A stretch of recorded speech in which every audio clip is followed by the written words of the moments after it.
الحمد لله الحمد لله رب العالمين والعاقبة للمتقين والصلاة والسلام على رسوله سيد المرسلين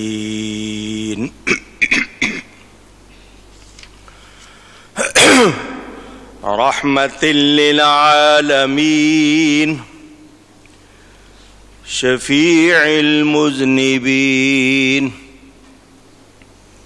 سيد الأولين والآخرين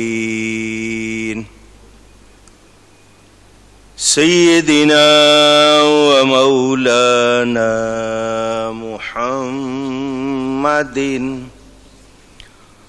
رسول رب العالمين وعلى آله وصحبه أجمعين أما بعد فأعوذ بالله من الشيطان الرجيم بسم الله الرحمن الرحيم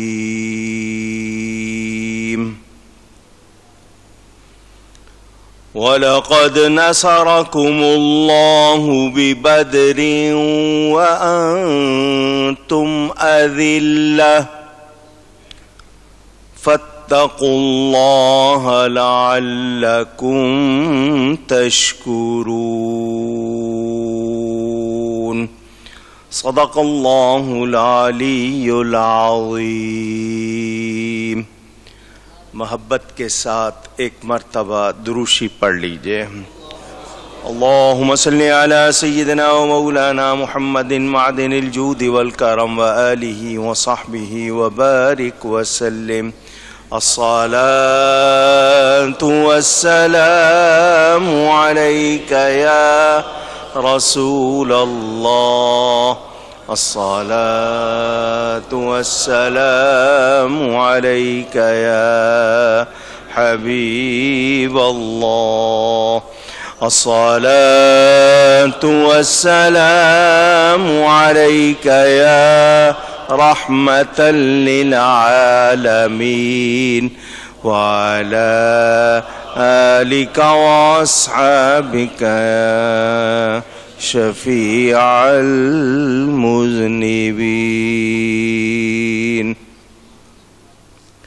حمد و صلات کے بعد قرآن کریم کی سورہ آل عمران کی آیت نمبر 123 آپ کے سامنے تلاوت کی۔ پاکستان میں اس سال آج ماہ رمضان المبارک کا تیسرا جمعہ ہے، اور ترتیب میں ہر سال ہم تیسرے جمعے کو یوم غزوہ بدر مناتے ہیں، اور ام المومنین حبیب رب العالمین حضرت سیدتنا عائشہ صدیقہ رضی اللہ تعالی عنہ کا یوم وصال مناتے ہیں، اور ان کی بارگاہ میں عقیدت اور محبت کے کچھ پھول پیش کرنے کی کوشش کرتے ہیں۔ اللہ تعالی قبول فرمائے۔ پہلے واقعہ بدر بیان کروں گا مختصراً، اور پھر ام المومنین کا تذکرہ، اور آخر میں اعتکاف کے حوالے سے کچھ باتیں، کیونکہ اہل ایمان اس مہینے کے آخری عشرے میں اعتکاف کرتے ہیں، اس کے حوالے سے ایک دو باتیں آپ تک پہنچاؤں گا۔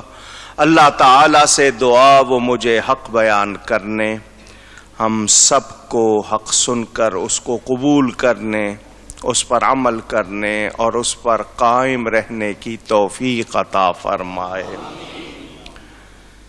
جمعے میں وقت اتنا نہیں ہوتا کہ پوری تفصیل بیان ہو، حالانکہ اس میں بہت سی اہم جزیات جو اگر سب کو بتائی جائیں تو ان کو فائدہ بھی ہوتا۔ ہم مختصراً اللہ تعالیٰ ارشاد فرماتا ہے وَلَقَدْ نَصَرَكُمُ اللَّهُ بِبَدْرٍ وَأَنْتُمْ أَذِلَّةٌ،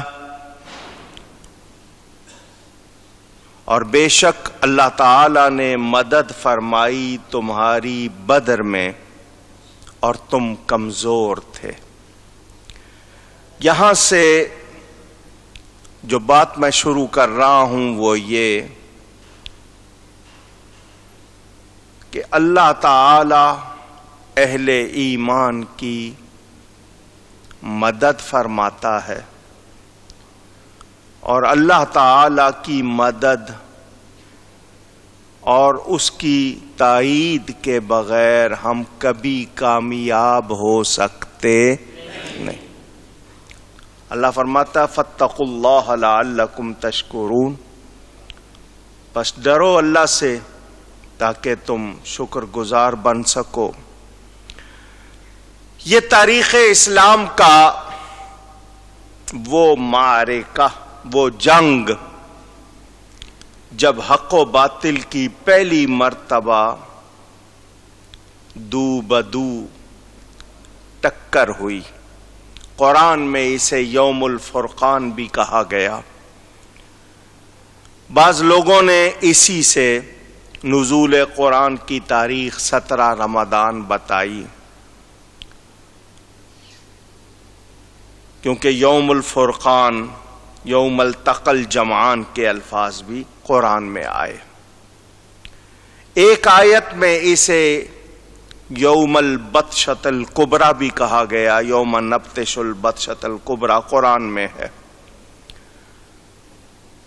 کفار کی دشمنی اسلام کے ساتھ پہلے دن سے ہے۔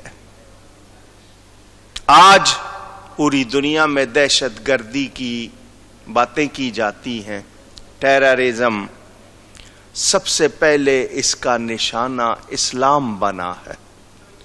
اسلام نے کبھی دہشت گردی نہیں کی، اسلام سب سے پہلے دہشت گردی کا نشانہ بنا۔ حضور صلی اللہ علیہ وسلم نے جب دنیاوی ظاہری طور پر گنتی کے لحاظ سے عمر شریف 40 برس کی ہوئی، اعلان نبوت فرمایا۔ وہ 40 سال میں نبی نہیں بنے، 40 سال کی عمر میں اعلان فرمایا۔ اس کے بعد 13 سالہ مکہ مکرمہ کا وہ دور جو اعلان نبوت کے بعد ہے، کتابیں بھری ہوئی ہیں، پڑھیے، مصائب، آلام، تکالیف سے بھرا ہوا۔ کس قدر تکلیفیں پہنچائی گئیں، مسلمانوں کو کتنی اذیت کا نشانہ بنایا گیا، کس کس طرح ستایا گیا، وہ بیان کرنا آسان نہیں ہے۔ یہاں تک کہ شیب ابی طالب، یہ سوشل بائیکاٹ تھا، معاشرتی مقاطعہ، کوئی مل نہیں سکتا، بات نہیں کر سکتا، لین دین نہیں ہو سکتا، کوئی آ جا نہیں سکتا، بالکل اس طرح کٹ آف کیا انہوں نے، صرف اس لیے کہ یہ کلمہ پڑھتے تھے۔ اس کے حالات ہی اگر جو وقت گزرا ہے شیب ابی طالب کا، تقریباً 3 برس بتایا جاتا ہے، وہ تفصیل ہی پڑھی جائے تو روح کانپ جائے، کتنا ظلم کیا گیا مسلمانوں پر، زندگی مشکل بنا دی۔ 2 مرتبہ مسلمانوں نے حبشہ، جس کو ایتھوپیا کہتے ہیں، اب اس کی طرف ہجرت کی کہ وہاں ہم پناہ لے سکیں، وہاں بھی ان کا پیچھا کیا گیا۔ جب بہت زیادہ زندگی مشکل بنا دی گئی، ہجرت کا حکم آ گیا۔ حضور صلی اللہ علیہ وسلم نے مسلمانوں سے فرمایا مکہ مکرمہ سے ہجرت کر جاؤ، مدینہ منورہ اسلامی سلطنت قائم ہو رہی ہے۔ لوگ حضور کے حکم سے چلے گئے، میرے آقا وہ بھی تشریف لے گئے، مدینہ منورہ پہنچے۔ آپ یہ بھی سنتے رہتے ہیں کہ اس رات بھی نبی صلی اللہ علیہ وسلم کے گھر کا گھیراؤ کیا ہوا تھا ننگی تلواریں لے کر کہ ان کو یہاں سے زندہ جانے نہیں دینا، مگر اللہ کے نبی قرآن پڑھتے ہوئے ان لوگوں کے سروں پر مٹی ڈالتے ہوئے تشریف لے گئے۔ واقعات کی ایک تفصیل، میں نے کہا نا میں جزیات میں نہیں جاؤں گا، ٹائم بہت لگ جائے گا۔ حضور صلی اللہ علیہ وسلم نے ہجرت فرمائی، راستے میں بھی کہاں کہاں آپ کا پیچھا کیا گیا، کیا کیا کوششیں کی گئیں، بالآخر آپ پہنچے مدینہ منورہ۔ آمد ہوئی، اہل مدینہ نے استقبال کیا۔ دنیا کی تاریخ میں یہ پہلی ریاست قائم ہو رہی ہے کہ ریاست والے کہہ رہے ہیں آئیے ہم پر حکومت کیجیے۔ یہ اسلام کی ریاست کا قیام مدینہ منورہ میں عمل میں آیا ہے، اور کتنا پیارا عمل میں آیا، کہیں معمولی سی بھی کسی کو کوئی تکلیف نہیں پہنچی ہے، بلکہ مدینے والے باہر نکل کے استقبال کر رہے ہیں۔ ابھی مدینہ منورہ آئے زیادہ عرصہ نہیں ہوا، کافروں کو بڑی تکلیف کہ یہ مسلمان ہم لوگوں سے یہ بچ کر مدینہ چلے گئے ہیں اور انہوں نے وہاں پر اپنی سلطنت قائم کر لی ہے۔ انہوں نے کہا ابھی ان کا کوئی نہ کوئی کام کیا جائے، اگر یہ بڑھ گئے تو پھر بہت مشکل ہو جائے گی۔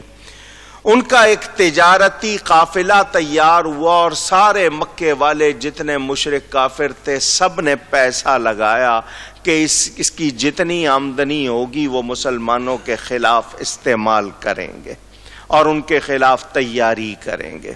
ابو سفیان کی قیادت میں مکہ سے شام یہ قافلہ گیا، اس میں پورے مکہ والوں کا سرمایہ لگا ہوا تھا۔ 40 ان کے ساتھ باڈی گارڈ یا سیکیورٹی گارڈ کہہ لیں، ان کے ساتھ محافظ تھے جو ساتھ گئے تھے۔ حضور صلی اللہ علیہ وسلم کو جب پتہ چلا کہ مسلمانوں کے خلاف مالی طور پر پروگرام بنایا جا رہا ہے تو حضور نے بھی لوگوں سے فرمایا نکلو اللہ کی راہ میں۔ ہجرت کو 19 مہینے گزر چکے، رمضان کی 12 تاریخ تھی۔ میرے آقا نے جب اعلان فرمایا کوئی پیچھے نہیں رہا، ہر گھر سے لوگ آئے۔ ان کی ٹوٹل تعداد تھی 313۔ کتنی؟ اونچی کہیے۔ آج 3 اور 13 کی باتیں کر کے مسلمانوں کے خلاف لوگ دیکھو کس کس طرح سازشیں کرتے ہیں، کہتے ہیں زیادہ 3-13 مت کرو۔ یہ کیا مطلب کہ یہ جو عدد ہیں ان کو اچھے نہیں لگتے، کیونکہ اس تعداد نے ان لوگوں کا جو حال کیا تھا اس وقت سے ان کو یہ عدد بھی اچھے نہیں لگتے۔ میں اس لیے کہہ رہا ہوں کہ آپ لوگ اس طرح کی باتوں میں نہ آئیں۔ حضور صلی اللہ علیہ وسلم مدینہ منورہ میں لوگوں کو بلاتے ہیں، یہ لوگ جمع ہوتے ہیں، یہ قافلہ مدینہ سے چلتا ہے۔ کیا حالت ہے؟ بڑے چھوٹے مل کر ٹوٹل تعداد کتنی؟ ان کے پاس سامان کتنا ہے؟ ان کے پاس 70 یا 80 اونٹ ہیں اور 2 گھوڑے ہیں۔ تعداد کتنی ہے؟ 313۔ 2 گھوڑے۔ زرہ پہنتے تھے، یہ ویسٹ کوٹ کی طرح جس کو آپ واسکٹ بھی کہتے ہیں، لوہے کی بنی ہوتی، یہ پہن لیتے تھے، کوئی تلوار یا تیر مارے تو جسم زخمی نہ ہو۔ آج کل کی زبان میں بلٹ پروف جیکٹ، یہ 6 تھی، اور تلواریں پورے لشکر کے پاس 8۔ یہ سامان کا حال تھا۔ عجب انداز میں، عجب انداز سے آئے خدا کے چاہنے والے، زبان خشک پوشاک کے دریدہ، پاؤں میں چھالے، نہیں تھا 313 سے آگے تک شمار ان کا، سنا یہ ہے کہ ان کے ساتھ تھا پروردگار ان کا۔ اللہ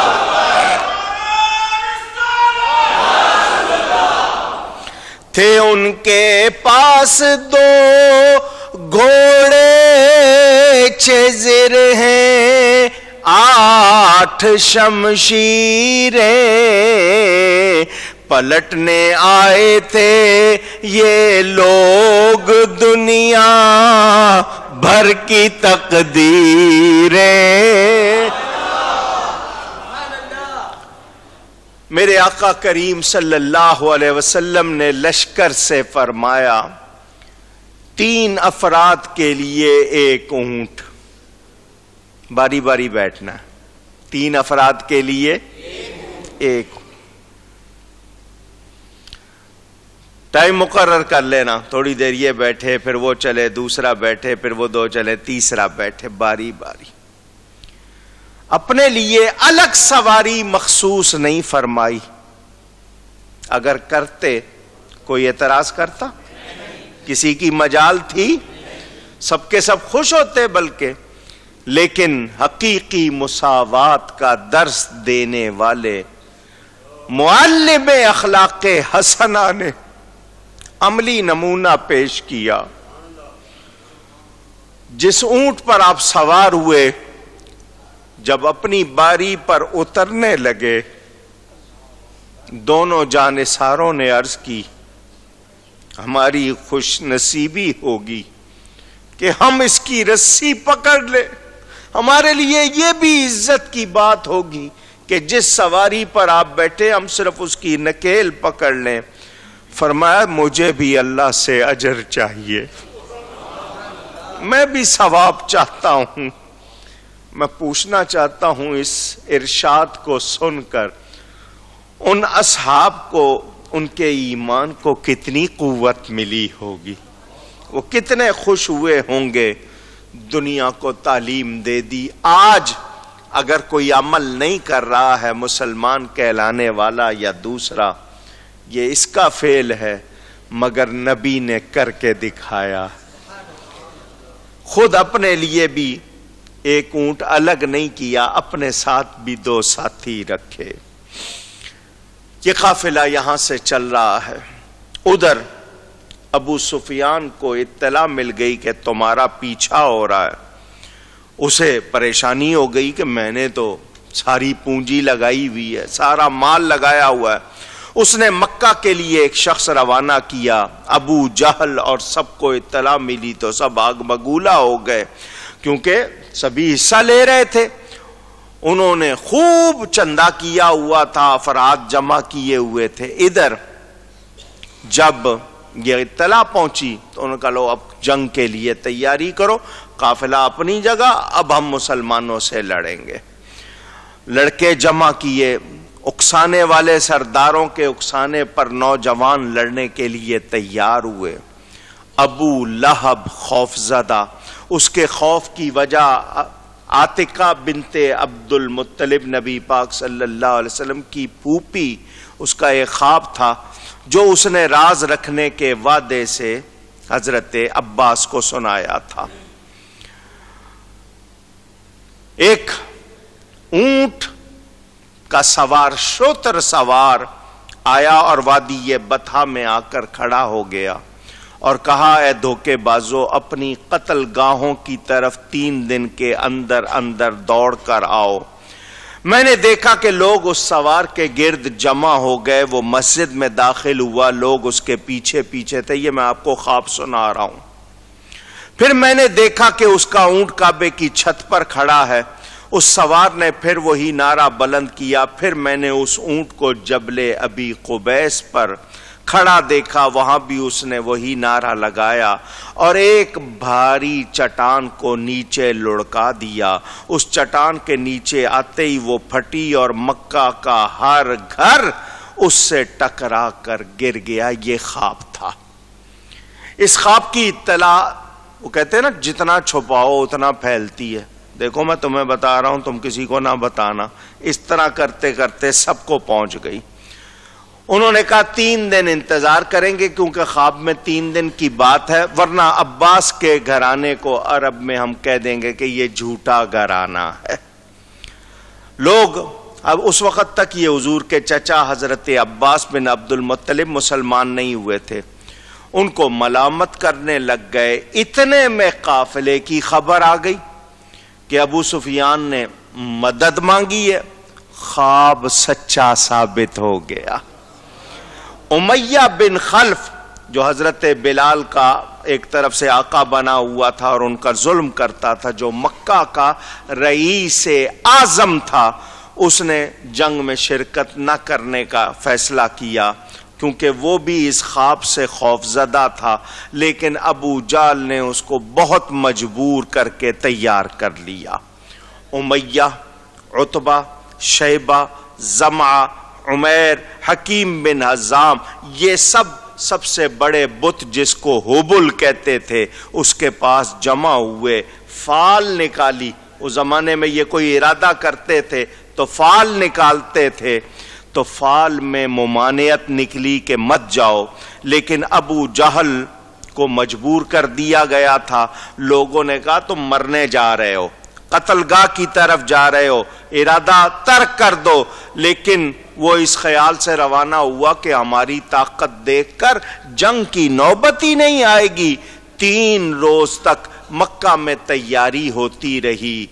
ادھر 313 کا آپ نے حال سن لیا کہ وہ 313 2 گھوڑے، 6 زرہیں، 8 تلواریں، ادھر سنیں کیا ہے 950 جوان، 100 گھوڑے، زرہ پوش 100 سوار، پیادے جو پیدل تھے ان کے پاس زرہیں تھیں، 600 اونٹ تھے، 600 اونٹ، 100 گھوڑے، زرہ پوش 100 سوار۔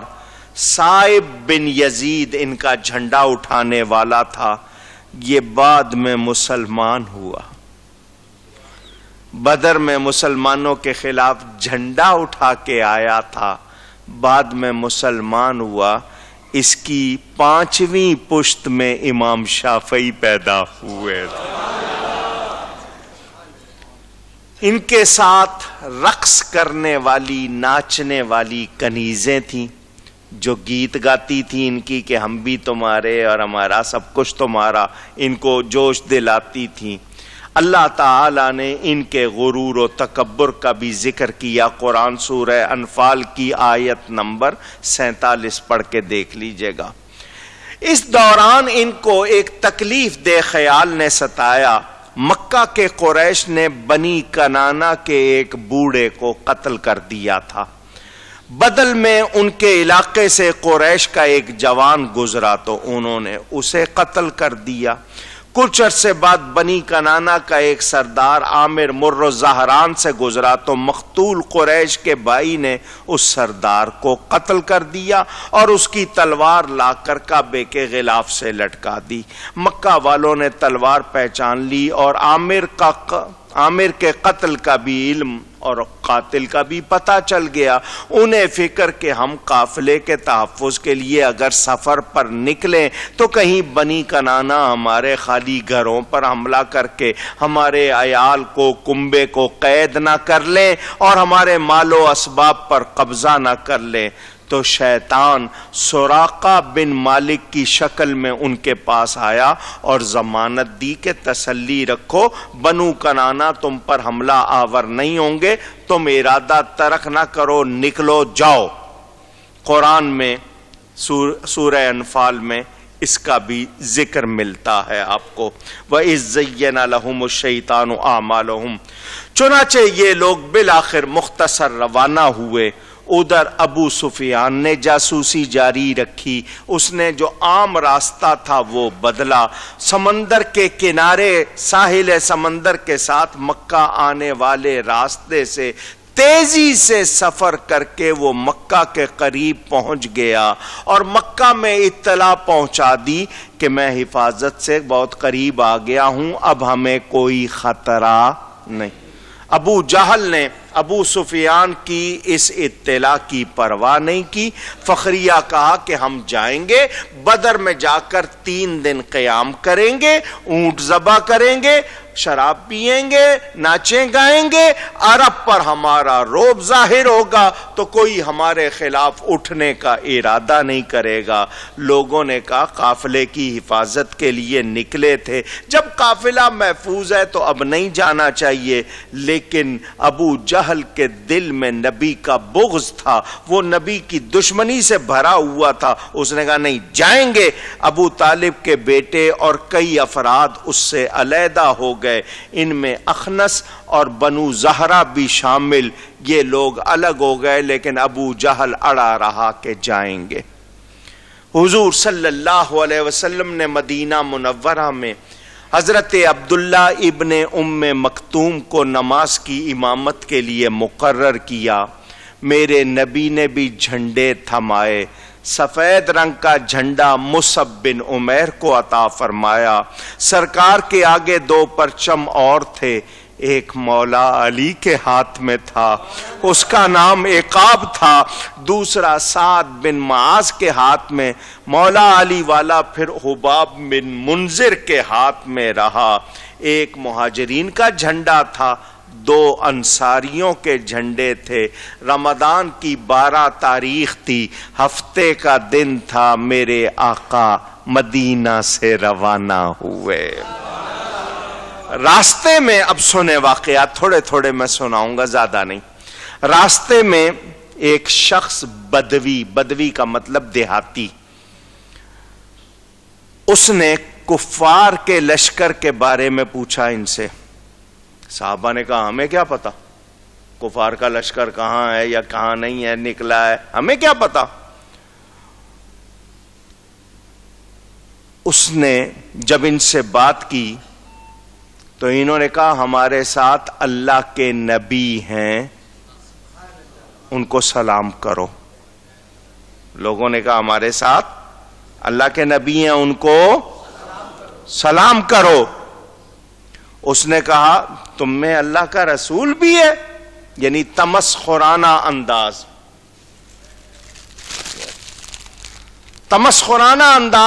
ٹھٹھا لگانے والا۔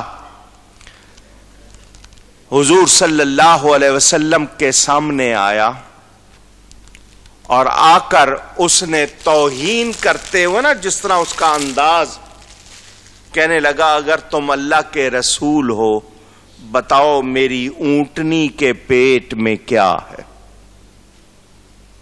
اونٹنی تھی اس کے پاس، اس کے پیٹ میں کیا ہے؟ سلمہ بن سلامہ حضور صلی اللہ علیہ وسلم کے صحابی وہیں تھے، بڑے جوش سے آگے آئے، کہنے لگا مجھ سے پوچھ، تو میرے نبی کا مذاق اڑا رہا، مجھ سے پوچھ۔ اس نے کہا تو بتا۔ اس نے کہا اس پہ پیٹ میں تیرا بچہ ہے، تو نے اس کے ساتھ برائی کی ہے۔ نبی کی گستاخی کرے گا تو عزت ہو سکتی نہیں۔ پول کھولا یا نہیں کھولا؟ حضور صلی اللہ علیہ وسلم نے لشکر کا جائزہ لیا، بستی سے باہر آئے ہیں، لشکر کا جائزہ۔ لشکر میں کم سن بھی تھے، چھوٹی عمر کے لوگ بھی، بچے جن کو کہتے ہیں۔ فرمایا واپس جاؤ۔ بچوں سے کیا فرمایا؟ واپس جاؤ گھروں کو۔ ان میں ایک کم سن عمیر بن ابی وقاص رونے لگ گئے۔ حضور نے کہا واپس جاؤ تو ذرا تھوڑا سا اونچا بولیے۔